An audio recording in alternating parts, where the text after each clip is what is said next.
এবং তারা যে সংস্কৃতি এটা ইন্ট্রোডিউস করার চেষ্টা করছে এর আমরা বদলও ঘটাবো এবং যারা যারা তার উপরে হামলা করেছে তার বদলাও আমরা নেব। এবং তাদের টার্গেট ছিল গতকাল মমতা বন্দ্যোপাধ্যায়কে অ্যাসাসিনেট করা। এটা কমপ্লিটলি একটা attempt to murder of a former chief minister. এটাই কালকে দাদা, হালি শহরে পুলিশ কাস্টাডিতে থাকা তৃণমূল কর্মীর অস্বাভাবিক মৃত্যু যে হয়েছিল, তারপরে মমতা বন্দ্যোপাধ্যায় হালি শহরে ওই মৃত কর্মীর বাড়িতে দেখা করতে যাওয়ার সময়, অর্থাৎ বাড়ির কাছাকাছি চলে গিয়েছিলেন, তখন ওনাকে ঘিরে বিক্ষোভ, ইট ছোড়া হয়, কাদা ছোড়া হয়। বিষয়ে কী বলবেন?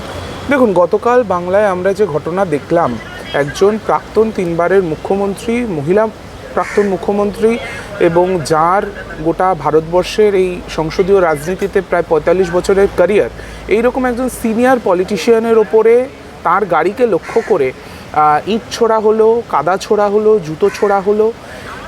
এবং এই পুরো জিনিসটা কিন্তু অর্গানাইজড, ঠিক আছে? পুরো জিনিসটা অর্গানাইজড ছিল। বিজেপি কিন্তু সেখানে তারা গুন্ডা পাঠিয়েছিল। তাদের বেশ কিছু বিজেপির নেতা, একজন এসটি মোর্চার নেতা, একজন স্থানীয় নেতা যাদের সাথে প্রচুর অর্জুন সিংয়ের পর্যন্ত ছবি আছে, তারা এই গুন্ডা বাহিনী সেখানে পাঠিয়েছিল মমতা বন্দ্যোপাধ্যায়কে হামলা করার জন্য।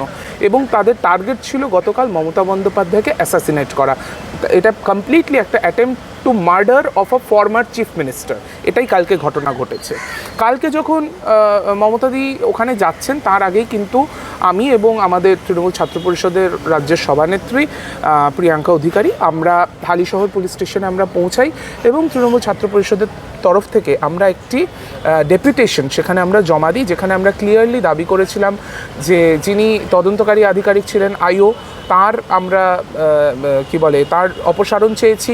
আমরা ব্যারাকপুরের যিনি কমিশনার অফ পুলিশ নগরপাল, তার আমরা অপসারণ চেয়েছি। এরকম আমরা প্রচুর দাবি করেছিলাম। আমরা দাবি করেছিলাম যে লকআপে থাকা সেই যে পুরো চিত্র, যে আমাদের যে কর্মী, তৃণমূল কর্মী বীর্য কেওটের ওপরে কীরকমভাবে তার উপরে হামলা হয়েছে, পুলিশি নির্যাতন হয়েছে, সেটার সিসিটিভি ফুটেজ সেটা যেন সংরক্ষিত হয় আমরা চেয়েছিলাম।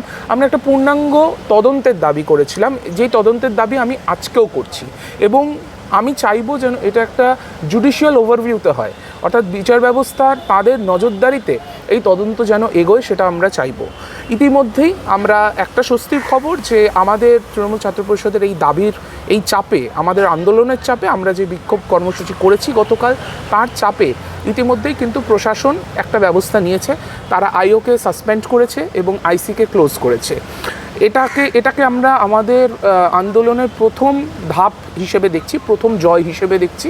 কিন্তু আমরা এর কমপ্লিট তদন্ত চাই যে কেন, কী কারণে বীর্য কেওটের ওপরে এই ধরনের হামলা হলো, কেন তাকে অ্যারেস্ট করা হলো, কারণ তার নাম এফআইআরে পর্যন্ত ছিল না। এবং তাকে মেরে ফেলার পরে সবথেকে যেটা ডেঞ্জারাস ব্যাপার, তার বডিটা গিয়ে, তার নিথর দেহটা সেটা গিয়ে জেএনএম হাসপাতালে ফেলে রাখা হয়েছে, অ্যাবান্ডন করে দেওয়া হয়েছে। ভাবতে পারেন, পুলিশের এতটুকু দায়বদ্ধতা নেই?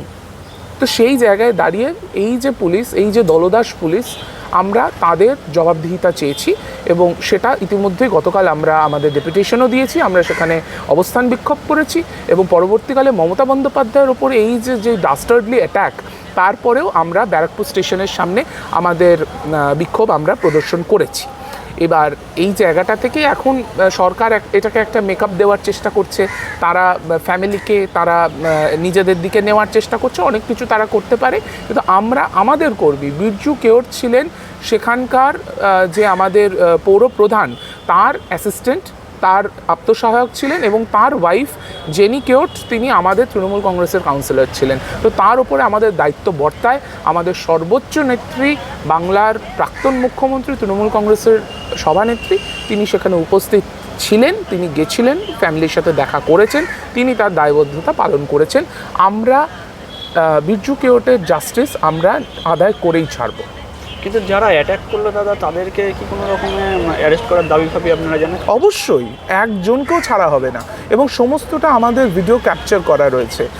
মমতা বন্দ্যোপাধ্যায় যেই গাড়ি সেখান দিয়ে যাচ্ছিল, যে এসইভিতে তিনি ছিলেন, তার ভেতর থেকে আমাদের সেখানে আরও দুজন আমাদের সাংসদ ছিলেন, দোলা সেন এবং কল্যাণ ব্যানার্জি।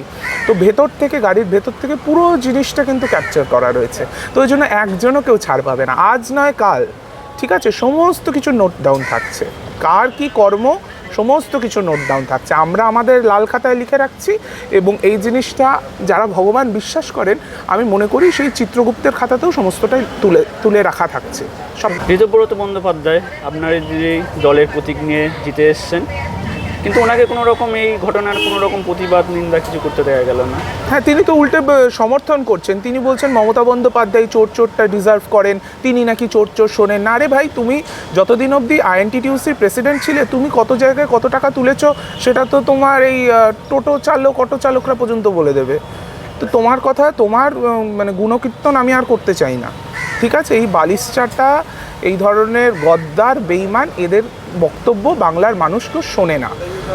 মুখ্যমন্ত্রীর পেছনে ওই একটা আগে একটা অ্যাড দেখাতো না, ভোডাফোনের একটা অ্যাড, সেইখানে দেখতেন একটা ছোট্ট একটা সারমেয় ছিল, ঠিক সেই রকমভাবে মুখ্যমন্ত্রীর পেছনে ঘুরে বেড়ান।